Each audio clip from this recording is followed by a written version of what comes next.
Hello दोस्तों, मैं प्रमोद आप सभी यूट्यूब चैनल में स्वागत करता हूं। पिछले वीडियो में बात किया था हम लोग ने एनपीओ के बारे में। क्वेश्चन नंबर 4, 5, 6 तीन क्वेश्चन हम लोगों ने सॉल्व किया था। आज क्वेश्चन नंबर 7 देखेंगे। ये भी बहुत इंपॉर्टेंट क्वेश्चन है। इसमें जिस आपको एडजस्टमेंट दिया है और ट्रायल बैलेंस दिया है, बस उसके वजह से आप क्या करना, क्वेश्चन सॉल्व करना होगा। और हर एक क्वेश्चन में आपको नया एडजस्टमेंट देखने को मिलता है सब्सक्रिप्शन का। कुछ ना कुछ सब्सक्रिप्शन वाला क्वेश्चन दिया रहेगा, बस आपको उसको क्या करना है, फोकस करना है। बाकी सभी एडजस्टमेंट तो फाइनल अकाउंट के रहते हैं। अभी देखना क्वेश्चन नंबर 7। क्वेश्चन नंबर 7 में देखा इसने पवन पुत्र हनुमान व्यायामशाला के बारे में इंफॉर्मेशन दिया है और ट्रायल बैलेंस दिया है। ट्रायल बैलेंस मतलब कैश बुक दिया है, जिसमें रिसीव साइड में और पेमेंट साइड में दिया है कुछ इंफॉर्मेशन, और आगे उसने एडजस्टमेंट दिया। बहुत ही इंपॉर्टेंट क्वेश्चन है, इस तरह क्वेश्चन एग्जाम में आ सकते हैं। देखना वन बाय वन। तो सबसे पहले एडजस्टमेंट से स्टार्ट करते हैं। क्या बोला उसने, there are 500 members paying an annual subscription of ₹50 each. उसने बोला है कि उस ट्रस्ट में टोटल 500 मेंबर्स हैं और हर एक मेंबर्स पे कर रहा है 50-50 रुपया। तो अगर दोनों को मल्टीप्लाई करेगा, 5 multiply by 25, 1 2 3 means total every year उसने बोला कि 25,000 का अमाउंट रिसीव्ड होता है एज अ सब्सक्रिप्शन। ध्यान देना, ये 25,000 हर साल एनुअल सब्सक्रिप्शन के रूप में अपने को पैसा रिसीव होता है। किसको? ट्रस्ट को। कौन सा ट्रस्ट का नाम क्या है? पवन पुत्र हनुमान व्यायामशाला। जो भी रहेगा, जिसका भी बुक्स रहेगा, आपको यहाँ पे प्रॉपर्ली मेंशन करना है। इन द बुक्स पवन पुत्र income and expenditure account for the year 31 मार्च 2019। आगे इसका कैलकुलेशन करना है। 25,000 अपने को मिला। अभी ट्रायल बैलेंस में जाना। ट्रायल बैलेंस या तो कैश बुक जिसे बोलते हैं, कैश बुक के रिसीव साइड में देखना कितना अमाउंट है। ये कौन सा ईयर का? ये तो हर साल मिलता है ना अपने को पैसा। और ये कौन सा ईयर है? 19 मंथ्स 18 19। इसका ईयर क्या? 18 19 है ना। अगर मार्च 2019 में क्लोज करते हैं, मार्च 2019 में क्लोज किया तो ओपन का भी क्या रहेगा? अप्रैल 2018 में ओपन किया रहेगा। अब इसमें कैलकुलेशन कर लेना, सिंपल सी बात है भाई। इस बार मार्च अभी चल रहा है, मार्च में 2019 में क्लोज कर रहे हैं, तो ओपन तो अप्रैल से होता ना। प्रीवियस ईयर में अप्रैल में हम लोग ने ओपन किया था। अप्रैल में जून जुलाई अगस्त सितंबर अक्टूबर नवंबर दिसंबर जनवरी फरवरी मार्च, आज मार्च, आज क्लोज कर रहे हैं पूरा 12 मंथ्स का। तो इसका ईयर क्या हो रहा है? 2018 और 19। तो यहाँ पे लिखा मैंने 2018-19 करंट ईयर का है। क्लियर? मैंने क्या बोला? अभी फाइंड आउट करना करंट ईयर में उसने क्या कितना अमाउंट दिया है, लास्ट ईयर में कितना अमाउंट दिया है। उसने बोला सब्सक्रिप्शन 18-19 में 80,000 मिला। देखना, रिसीव साइड में सब्सक्रिप्शन का अमाउंट दिया है 2018-19 18,000 रुपीस और 19-20 में 410। तो पहले 18-19 का लेते हैं, 2018 19 और 19-20। 18-19 में उसने बोला 18,000 रुपीस रिसीव हुआ। 19-20 में उसने बोला 410 रुपीस रिसीव हुआ। इस साल नेक्स्ट ईयर का पैसा इस साल मिला और इस साल का पैसा तो मिला 80,000 मिला। अभी हर साल, अभी यही एग्जांपल देना सब्सक्रिप्शन के बारे में। उसने बोला है उस ट्रस्ट में 500 मेंबर्स है और हर एक मेंबर 50 रुपीस पे कर रहा है। 500 लोग हैं वहां पे, 500 में हर एक मेंबर 50 रुपए जमा कर रहा है, तो दोनों का टोटल अमाउंट कितना हो रहा है? 25,000। लेकिन इस साल 2018-19 में 25,000 मिलना था, लेकिन मिला कितना? 18,000 रुपीस ना। 25,000 मिलना था, जिसमें से 18,000 ही रिसीव हुआ। रिसीव साइड में 18,000 लिख रहा है, इसका मतलब अभी भी मिलना बाकी है पैसा। कितना मिलना बाकी है? 25,000 माइनस 18,000 करेंगे, 25,000 मिलना था, जिसमें से 18,000 ही मिला है। तो अगर इसको माइनस करेगा तो एग्जैक्टली 7,000 आ रहा है, जिसमें से मुझे मिलना बाकी है। देखना माइनस करना, 25,000 18,000, 15 में से हट गया 8 9 10 11 12 13 14 15 7 और यहाँ पे 1, सॉरी यहाँ पे 0। 7,000 आपका रिसीवेबल है। तो इसका इफेक्ट कहां पे देंगे? पहले लिखना सब्सक्रिप्शन क्रेडिट साइड में बाय सब्सक्रिप्शन 18,000 यहाँ पे मेंशन करना। 18,000 में से आपको 7,000 मिलना बाकी है, ऐड करना आउटस्टैंडिंग करंट ईयर का at outstanding subscription current year 7,000, total amount 25,000। तभी तो 25 हुआ ना। उसने बोला 25,000 हमको हर साल मिलता है, 25,000 में 18,000 रुपए मुझे मिल चुका है, रिसिप्ट हुआ है, रिसीव साइड में लिखा है। ट्रायल बैलेंस के डेबिट साइड में कैश कॉलम में डेबिट साइड में उसने बोला सब्सक्रिप्शन 2 साल का 18-19 में 18,000 मिला है और 19-20 का 410 मिला। दो इंफॉर्मेशन दिया ना अपने को, तो 18,000 रुपए मिल चुका है, लेकिन अपने को मिलना कितना है 25,000। अभी 25,000 कहां से आया? उसने बोला हमारे ट्रस्ट में, पहले आर्टिस्ट ने बोला हमारे ट्रस्ट में 500 मेंबर्स है, हर एक मेंबर 50 रुपए जमा करता है। जब दोनों को मल्टीप्लाई करेंगे तो टोटल अमाउंट 25,000 आता है। तो 25,000 आपको मिलना होता है हर साल। इस साल भी तो 25 मिलना चाहिए ना, लेकिन इस साल मिला कितना 18,000। तो दोनों का डिफरेंस मिलना बाकी है। तो कितना मिलना बाकी है 7,000। तो यहाँ पे क्या किया हम लोग ने 7,000 रुपीज ऐड किया। अभी इसका दो ही फुट वापस क्या होगा? अगर मैं बात करता आउटस्टैंडिंग सब्सक्रिप्शन करंट ईयर का बोल रहे हैं,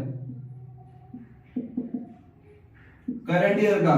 तो करंट ईयर के बैलेंस करंट ईयर के इनकम एंड एक्सपेंडिचर अकाउंट के क्रेडिट साइड में ऐड करना है सब्सक्रिप्शन को। ऐड कहां पे करेंगे? सब्सक्रिप्शन में। यहां पे मैं सब्सक्रिप्शन का ऐड किया। उसका सेकंड पर शो करना है बैलेंस शीट एसेट साइड। यहां पे शो करना होगा आउटस्टैंडिंग सब्सक्रिप्शन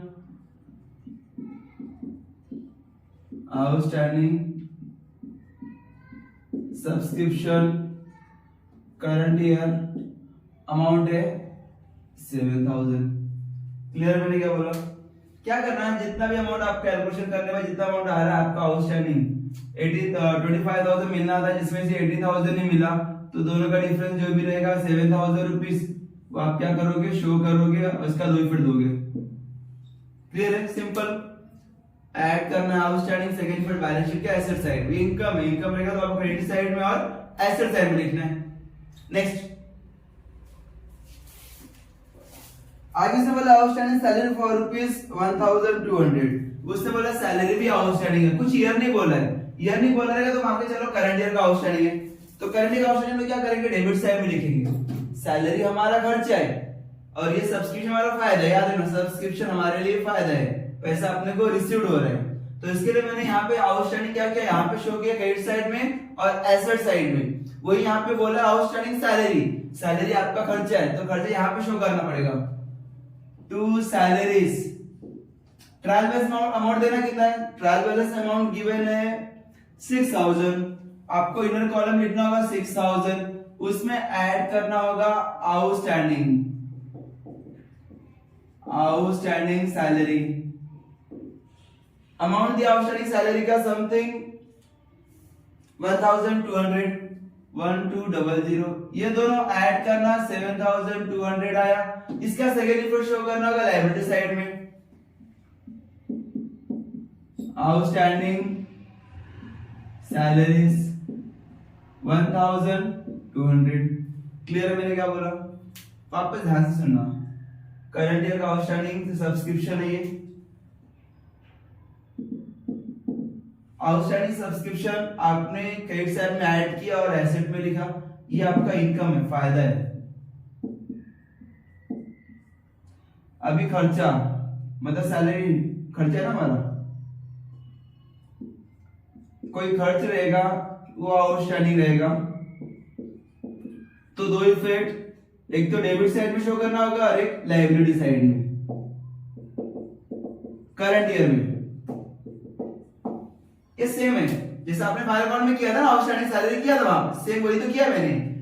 यहाँ पे डेबिट साइड में इनकम एंड इसमें जो डेबिट साइड में टू सैलरी, उसमें ऐड किया हमने आउटस्टैंडिंग सैलरी 1,200। जो अमाउंट आपने यहाँ पे ऐड किया वही अमाउंट मैंने क्या किया लायबिलिटी साइड में लिखा 1,200 आउटस्टैंडिंग सैलरी। वो हमारा खर्चा है, इसके लिए मैंने डेबिट साइड और लायबिलिटी में लिखा। फायदा होगा हमारा सब्सक्रिप्शन का, तो आपको क्रेडिट साइड और एसेट साइड में या तो खर्चा रहेगा तो डेबिट साइड में, फायदा रहेगा तो क्रेडिट साइड में, सेम खर्चा रहेगा तो लायबिलिटी साइड में, फायदा रहेगा तो एसेट साइड में। क्लियर मैंने क्या बोला? ये आपका फाइनल अकाउंट का एडजस्टमेंट है, तो उम्मीद है कि आपने सॉल्व किया रहेगा। सेम इधर हमारा क्या है, खर्चा हमारा खर्चा डेबिट साइड में ऐड करना और लायबिलिटी साइड में लिखना, और जो हमारा इनकम है, सब्सक्रिप्शन फायदा है, जिससे पैसा मुझे मिल रहा है, वो मेरा क्रेडिट साइड में और एसेट साइड में। रट्टा मार लेना, credit side asset side subscription का अमाउंट जाएगा, खर्चा हमारा डेबिट साइड में जाएगा। नेक्स्ट आगे उसने क्या बोला है, इसको रफ करते हैं।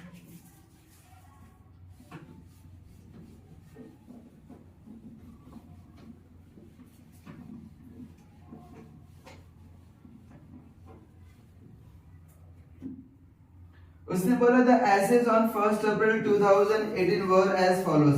उसने बोला हमारे पास कुछ एसेट्स है 1 April 2018,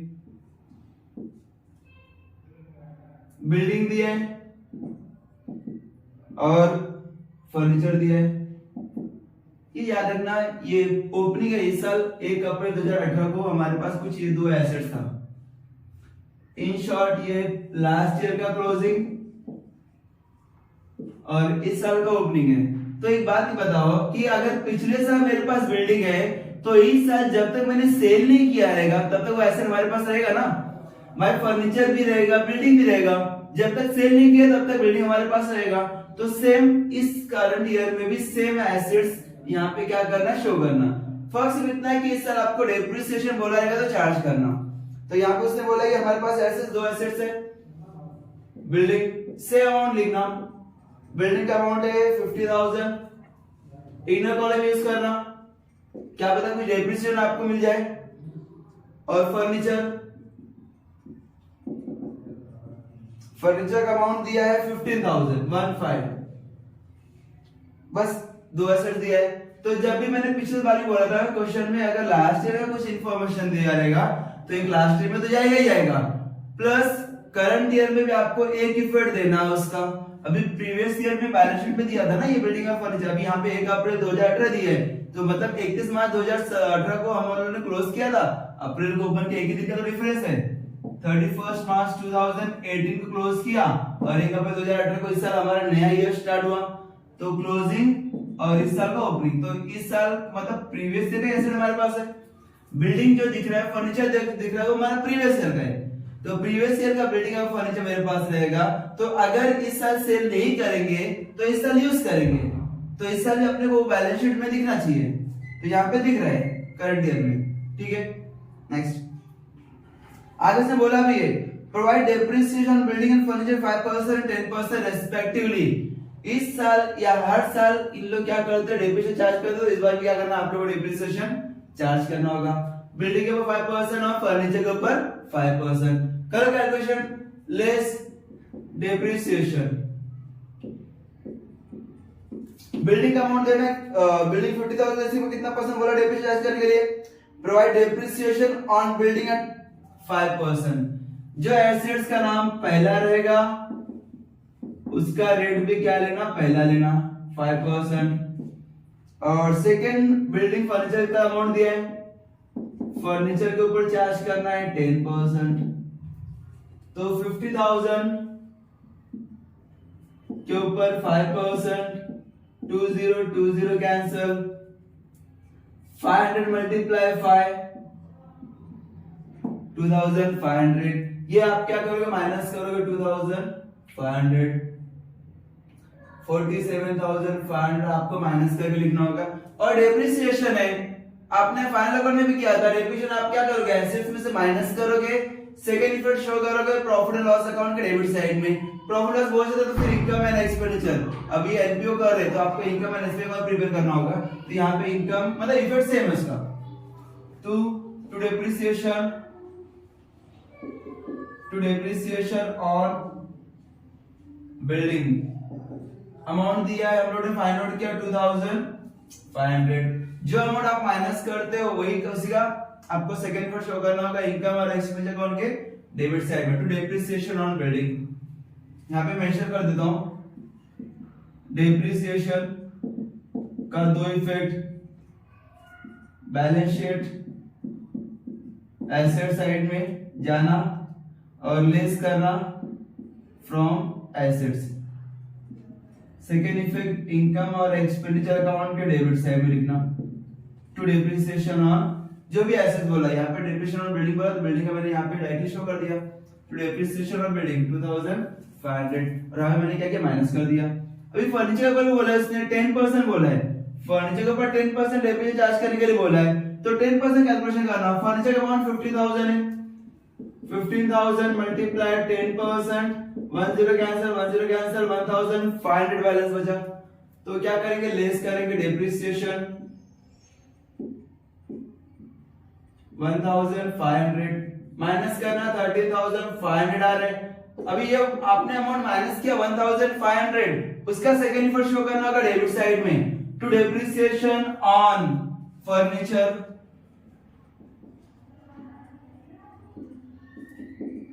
to depreciation on furniture amount है 1,500। क्लियर मैंने क्या बोला, यहाँ पे आपने क्या किया एसेट्स में से माइनस किया और सेकंड इफेक्ट आपने शो किया इनकम और एक्सपेंडिचर अकाउंट के डेबिट साइड में, दोनों इफेक्ट डेप्रिसिएशन बोला रहेगा तो उसका 2 इफेक्ट जाएगा। फाइनल अकाउंट में भी सेम है, एनपी में भी सेम रहेगा। क्लियर मैंने क्या बोला, चलो आगे देख लेते इसको रफ करते।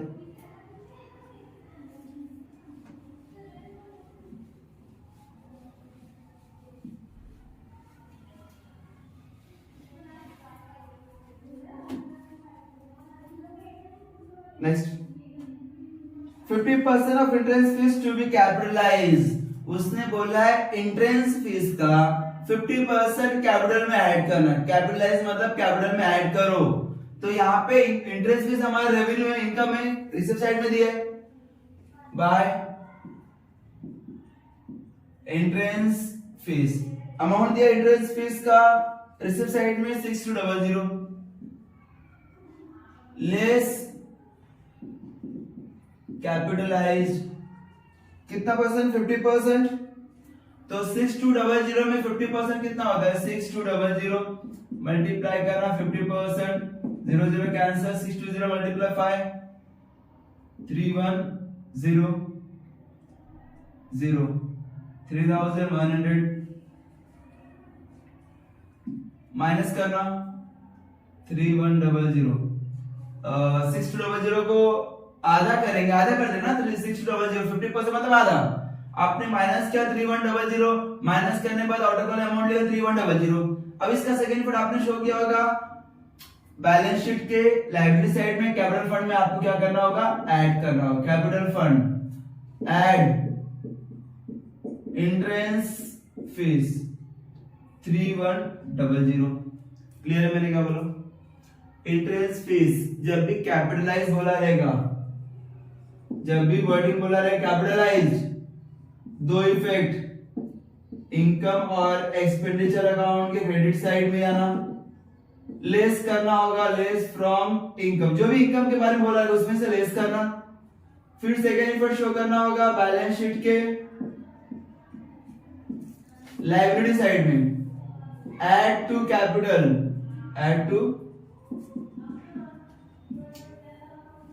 कैपिटल कैपिटलाइजेशन, 2 इफेक्ट इनकम और एक्सपेंडिचर अकाउंट के क्रेडिट साइड में लेस करना इनकम के ऊपर, जिसके ऊपर ही बोला है कैपिटलाइजेशन करने के लिए। यहाँ पे एंट्रेंस फीस का 50% बोला है कैपिटल फंड में ऐड करो, तो एंट्रेंस फीस में से माइनस किया मैंने। कभी कभी डोनेशन बोला रहेगा कि भाई डोनेशन में से डोनेशन का 50% कैपिटलाइज करना, तो डोनेशन अमाउंट लिखेंगे उसमें 50% माइनस करेंगे और वो अमाउंट आपको शो करना होगा कैपिटल फंड में ऐड करके।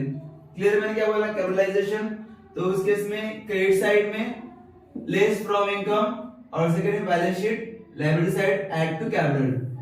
ले लिया हमारा इनकम है, इनकम साइड में है ना entrance fees, less from income, जो अमाउंट आपने माइनस किया, जो अमाउंट आपने माइनस किया वही अमाउंट आपको कैपिटल फंड में ऐड करना होगा। कैपिटल फंड में क्या करेंगे ऐड करेंगे। अभी कैपिटल फंड का अमाउंट आपको शायद से आगे दिया रहेगा। Next interest on investment at 5% per annum has accrued for 6 month. उसने बोला कि इंटरेस्ट मैंने कहीं इन्वेस्टमेंट किया था उसका 6 मंथ का इंटरेस्ट अभी भी मिलना बाकी है, एक्रूड इंटरेस्ट। चलो उसे कैलकुलेशन कर लेते हैं।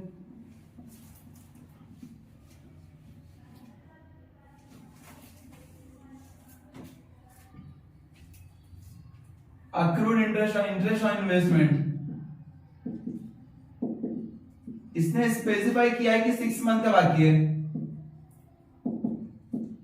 बाकी है ना 6 मंथ का। अभी फाइनल करना इन्वेस्टमेंट का अमाउंट कितना है।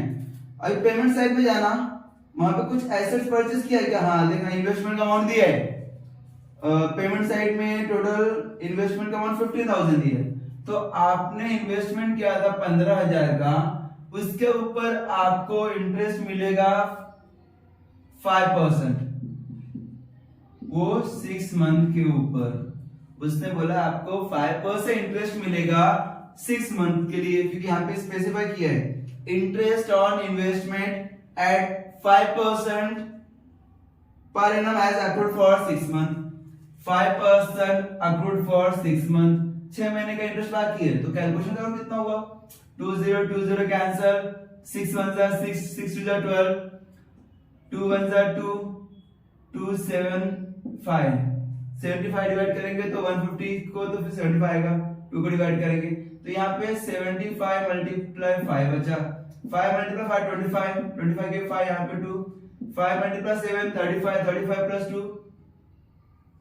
37, 375 रुपीस आपका इंटरेस्ट मिल रहा है। आपको इतना इंटरेस्ट रिसीवेबल है, मिलने वाला है, इसे बोलते हैं accrued, accrued interest on investment.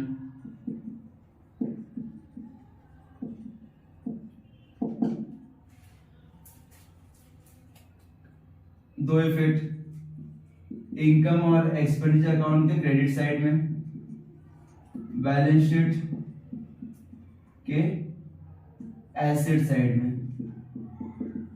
Credit side में जो भी इंटरेस्ट अगर दिया रहेगा, इंटरेस्ट ऑन इन्वेस्टमेंट, इंटरेस्ट में ऐड करना, नहीं दिया रहेगा तो छोड़ देना। इंटरेस्ट में क्या करना है, वहां पे स्पेसिफाई किया है इंटरेस्ट ऑन इन्वेस्टमेंट करके, तो यहाँ पे कुछ स्पेसिफाई नहीं किया इंटरेस्ट ऑन इन्वेस्टमेंट, तो डायरेक्टली यहाँ पे शो कर देना by accrued interest on investment. Amount है कितना 375। इसका सेकंड पर शो करना है बैलेंस शीट के एसेट साइड में,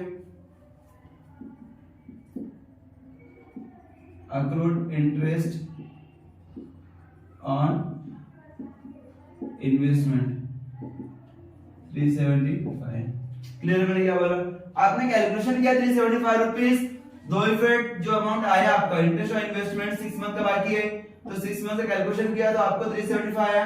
इसका दो इफेक्ट, क्रेडिट साइड में अगर इंटरेस्ट में दिया रहेगा, इंटरेस्ट ऑन इन्वेस्टमेंट करके लिखा रहेगा, उसमें क्या करना ऐड करना, ऐड करने के बाद सेकंड इफेक्ट आपको शो करना बैलेंस शीट के एसेट साइड में। अगर नहीं दिया रहेगा तो फिर डायरेक्टली आप एज इट इज जैसा मैंने लिखा है accrued by accrued interest on investment आपको एज इट इज शो कर देना होगा, और इसका सेकंड इफेक्ट आपको शो करना होगा बैलेंस शीट के एसेट साइड में, अपने को मिलने वाला है पैसा। नेक्स्ट, कैपिटल फंड दिया 70,000, उसका जगह फिक्स है कैपिटल फंड, यहाँ पे लिखा मैंने 70,000, यहाँ पे लिख देना। एक पिछले साल जाएगा, इस साल हम लोग यहाँ पे शो कर दिया।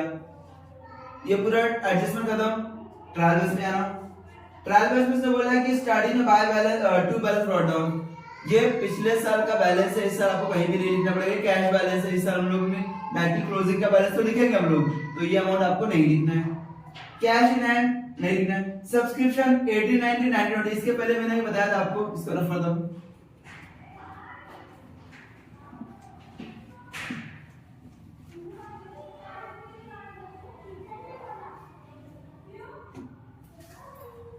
एटीन 19 का इंटरेस्ट दिया था, सब्सक्रिप्शन दिया था 18,000, और 19 20 का सब्सक्रिप्शन अमाउंट दिया था 410।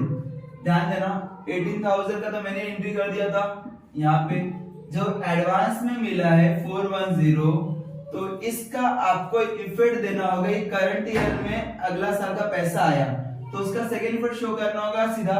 सेकंड इफेक्ट नहीं मतलब ट्रायल में दिया ना, तो ट्रायल में दिया तो आपको करंट ईयर में शो करना होगा लाइब्रेरी साइड में। यहाँ पे मेंशन करना सब्सक्रिप्शन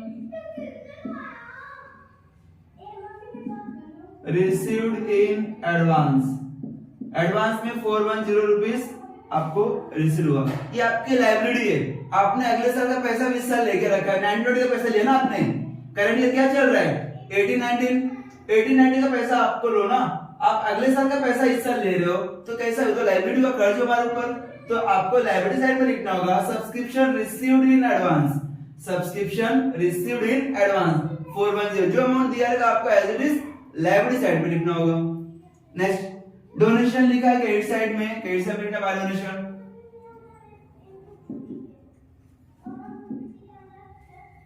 डोनेशन का अमाउंट दिया है 6000, कुछ भी इसके ऊपर एडजस्टमेंट नहीं बोला है, कोई नहीं करना, कुछ भी नहीं करना, एज इट इज शो कर देना। रिसीव फ्रॉम एंटरटेनमेंट, एंटरटेनमेंट से पैसा मिला, बाय रिसीव फ्रॉम एंटरटेनमेंट, कितना अमाउंट एंटरटेनमेंट का amount 5400, as it is trial balance से इक्विटी लिखेंगे। इंटरेस्ट कुछ भी नहीं बोला है किसका इंटरेस्ट है, तो सीधे एज इट इज लिख देना, क्योंकि हमारे पास एफडी भी है। बाय इंटरेस्ट, पैसा मिला अपने को, कितना पैसा मिला 400 रुपीज। टू इंटरेस्ट फीस हो गया, दो बार नहीं लिखना। पूरा रिसीव साइड अपलोडिंग कंप्लीट किया, पेमेंट साइड में आना, पेमेंट में सैलरी हो गया। इंटरटेनमेंट एक्सपेंसेस खर्चा हमारा, इंटरटेनमेंट एक्सपेंसेस अमाउंट दिया है 2480। सैलरी एक्सपेंसेस खर्चा है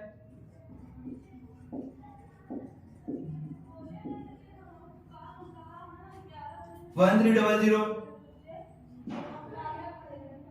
इलेक्ट्रिसिटी चार्जेस खर्चा है, टू इलेक्ट्रिसिटी चार्जेस अमाउंट दिया है 1200। रेंट खर्चा, ऑफिस का खर्चा है, रेंट 700। इन्वेस्टमेंट, हम लोग ने इन्वेस्टमेंट का अमाउंट लिखा है, यहाँ पे नहीं लिखा, लिख देना यहाँ पे इन्वेस्टमेंट का अमाउंट दिया 15000। ध्यान देना, इन्वेस्टमेंट का मैंने इंटरेस्ट लिखा है, इन्वेस्टमेंट का अमाउंट नहीं लिखा था, तो आपको इन्वेस्टमेंट का अमाउंट भी शो करना होगा 15000। नेक्स्ट प्रिंटिंग एंड स्टेशनरी आपको खर्चा है, डेबिट साइड में लिखना, to printing and stationery.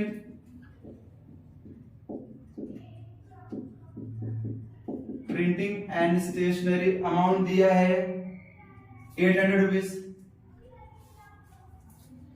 Postage आपका ऑफिस का खर्चा, डेबिट साइड में 3200। फिक्स डिपॉजिट आपने एफडी किया है, फिक्स डिपॉजिट किया ना, एसेट साइड में लिखना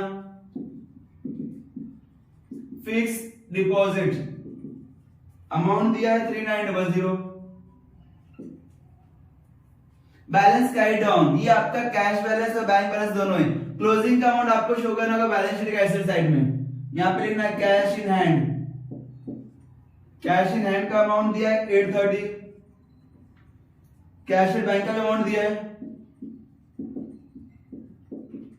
अमाउंट दिया है 6000। ये पूरा ट्रायल बैलेंस खत्म किया हम लोगों ने, रिसीट पेमेंट खत्म हो गया, एडजस्टमेंट भी खत्म किया। अभी क्लोज करेंगे।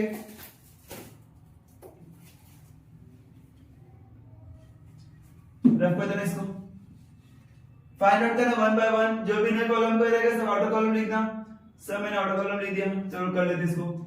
पहले रिसीट साइड डेबिट साइड में लेना, कितना कितना अमाउंट है 7200, 2480, 1300, 2500, 1500, 1200, 700, 800, 3200।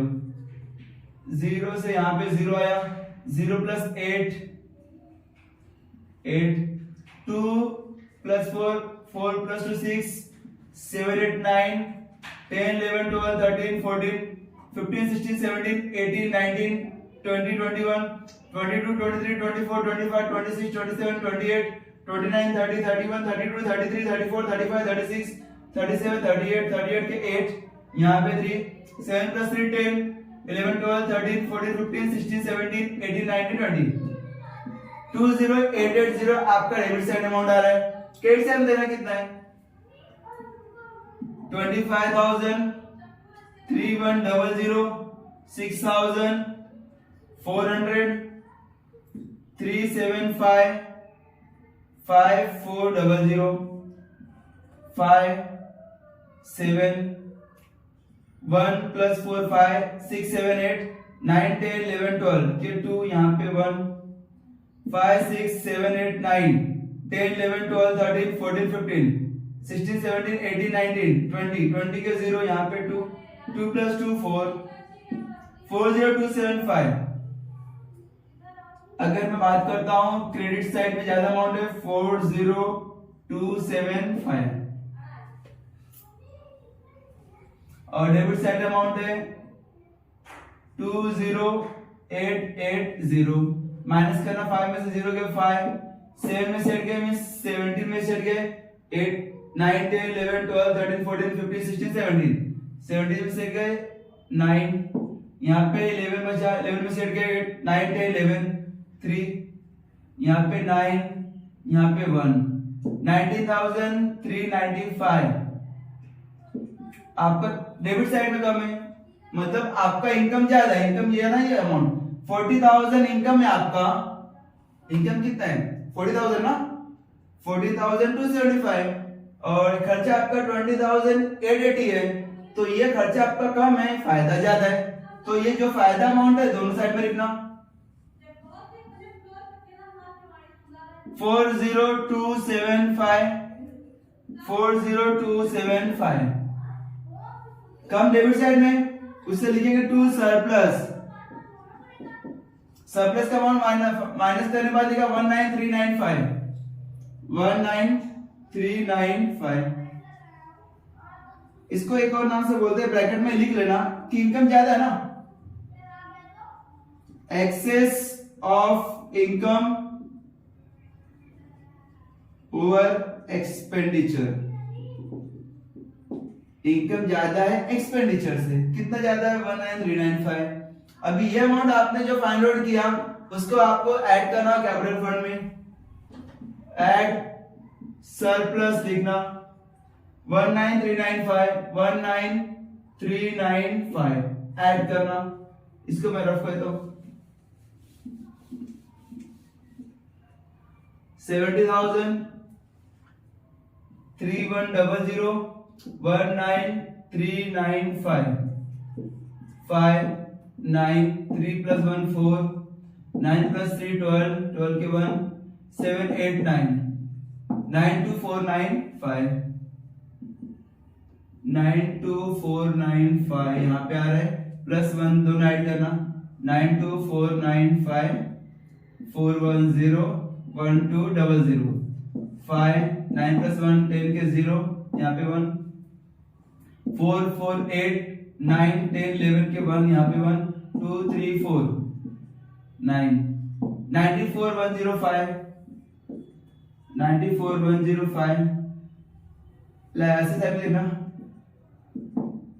47500 13500 3900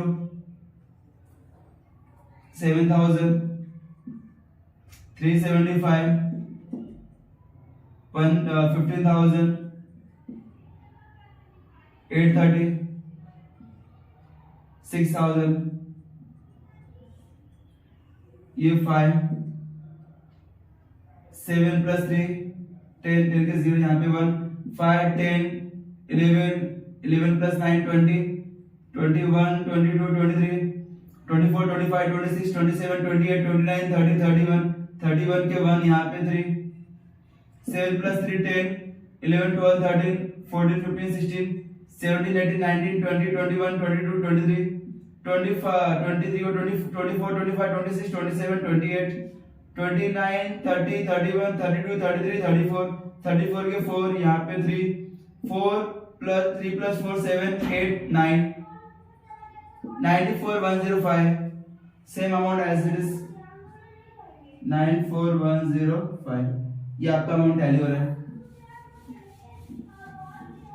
क्लियर मैंने क्या बोला ये याद रखना एनपीओ का जितना भी क्वेश्चन है ना बेसिक क्वेश्चन ये बेसिक क्वेश्चन ही है लेकिन इंपॉर्टेंट है। एग्जाम में आएगा तो आपके लिए बहुत सारा काम कम हो जाता है, बस आपको एडजस्टमेंट याद होना चाहिए और सब्सक्रिप्शन का इफेक्ट कहाँ कहाँ पे देना है वो आपको समझ में आना चाहिए।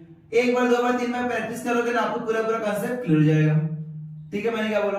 Okay, thank you.